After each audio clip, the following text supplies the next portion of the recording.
వాళ్ళు తీసుకున్నవి సరస్వతి పవర్కు సంబంధించినవి. ఓకే, ఏ సరస్వతి పవర్ అయితే వాటాలు రాసిచ్చారు దాని మీద, అంటే ఒక విధంగా జగన్ నా కేసులో ఉన్న వాటిని నేను ఎలా ఇస్తానని ఆయన అక్కడ వాదించాడు కదా, బదలాయించడానికి లేదని, అదేం లేదని వీళ్ళు అన్నారు. ఏం జరిగితే అది జరుగుతుందని. But anyway Saraswati power limited అనే దాన్ని తీసుకోవడం అన్నది కూడా ఇక్కడ గమనించదగిందే. ఇంకొకటి, మనం Jagan, Chandrababu, TDP, YCP equation బట్టి మనం చూడొచ్చు, కానీ బీజేపీ దృష్టిలో ఈ కేసు పెట్టినప్పుడు కాంగ్రెస్ ప్రభుత్వమే ఉంది.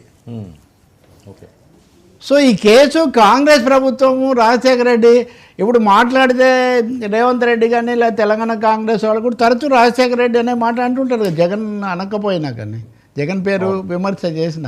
కాబట్టి బీజేపీ ఇక్కడ ఒక దెబ్బకు రెండు పీటల్లాగా, ఇటు తెలంగాణలో కాంగ్రెస్కు రాజశేఖర రెడ్డి లేదా మేము చేసామని చెప్పుకునే అవకాశం లేకుండా చేయడం, రెండవది ఏది ఏమైనా మోదీ గారు నన్ను వదిలిపెట్టాడు అనుకుంటున్న వైసీపీ వాళ్ళకు కూడా ఒక ఝలక్ ఇవ్వడం, అది వాళ్ళ ఉద్దేశం.